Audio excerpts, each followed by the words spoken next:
उपमा बनाने में हर बार कोई ना कोई कमी रह ही जाती है, तो आज मैं आपके लिए लेकर आई हूँ उपमा की एकदम आसान और परफेक्ट रेसिपी। मैं हूँ पूजा मलिक और स्वागत है आपका इंडियन जायका हरियाणवी स्वाद चैनल पर। तो आज हम घर पर मिलने वाले सामान से ही उपमा बनाने वाले हैं। यहाँ मैंने एक कढ़ाई ले ली है, उसमें मैंने डाल दिया है 1 चम्मच देसी घी और सूजी ले ली है 1 कटोरी। आप मेजरमेंट अपना एक बर्तन सेट कर ले और उसी से हर एक मेजरमेंट लें। तो यहाँ मैंने कटोरी ले ली है और इसको हम अच्छे से हल्का हल्का रोस्ट कर लेंगे। यहाँ हमें इसका कलर चेंज नहीं करना है, बस हल्का सा ही इसे रोस्ट कर लेना है। तो अब मैं इसमें डाल देती हूँ जीरा। जी हाँ, हमें जीरा इसमें ऐसे डालकर हल्का हल्का सा ही रोस्ट कर लेना है।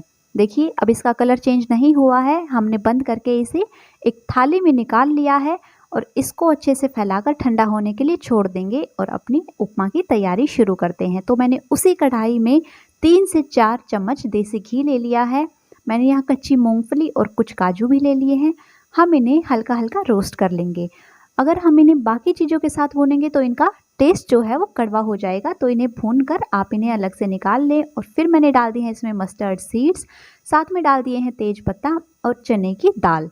चने की दाल मैंने यहाँ 2 से 3 चम्मच ले ली है। इनको अच्छे से भून लें और फिर इसमें डाल दें आप बारीक कटा हुआ 1 प्याज। प्याज डालकर आपको इसे हल्का सा भून लेना है। फिर इसमें डाल देंगे हम अपनी बाकी सब्जियां। यहाँ मैंने गाजर ले ली है, उसे डाल दिया है। साथ में ले ली है फ्रेश मटर और 1 कटी हुई हरी मिर्च।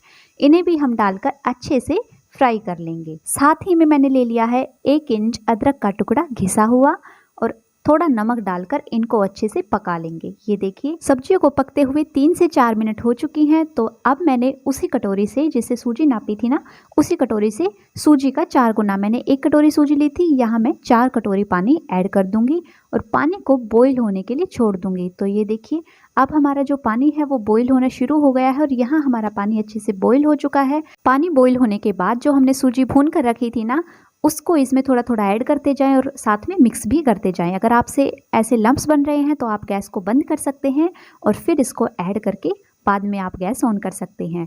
तो ये देखिए हमारा जो सूजी है उसने सारा पानी अपने अंदर एब्जॉर्ब कर लिया है। अब हम इसे 2 मिनट तक ढक कर पकने के लिए छोड़ देंगे। 2 मिनट के बाद जब हम ढक्कन हटाकर देखेंगे तो जो हमारा उपमा है वो लगभग बनकर तैयार है। इस पर हम डाल देते हैं आधा नींबू का रस और साथ में डाल देंगे जो हमने फ्राई किए थे ना मूंगफली और काजू, उसको ऊपर से डालकर अच्छे से मिक्स करके 1 मिनट तक ढककर ऐसे ही बंद आंच पर छोड़ देंगे। 1 मिनट के बाद मैं इस पर फ्रेश कटा हुआ हरा धनिया डाल दूंगी। साथ ही में मैं डाल दूंगी 1 चम्मच देसी घी। देसी घी डालने से जो इसका टेस्ट है वो 2 गुना बढ़ जाएगा।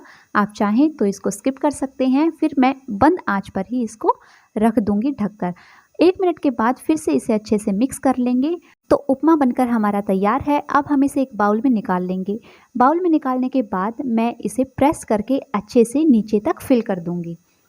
ये देखिए अब मैं इसे प्लेट में निकालने की तैयारी शुरू करती हूँ। तो यहाँ मैंने एक प्लेट ऊपर से लगा दी है और इसे उल्टा करके प्लेट पर निकाल लेंगे। अब ऊपर से गार्निश करने के लिए मैंने इस पर डाल दिया है धनिया। ये देखिए कितना सुंदर हमारा जो उपमा है वो लग रहा है। देखने में जितना सुंदर लग रहा है, खाने में ये उससे भी ज़्यादा दोगुना टेस्टी है।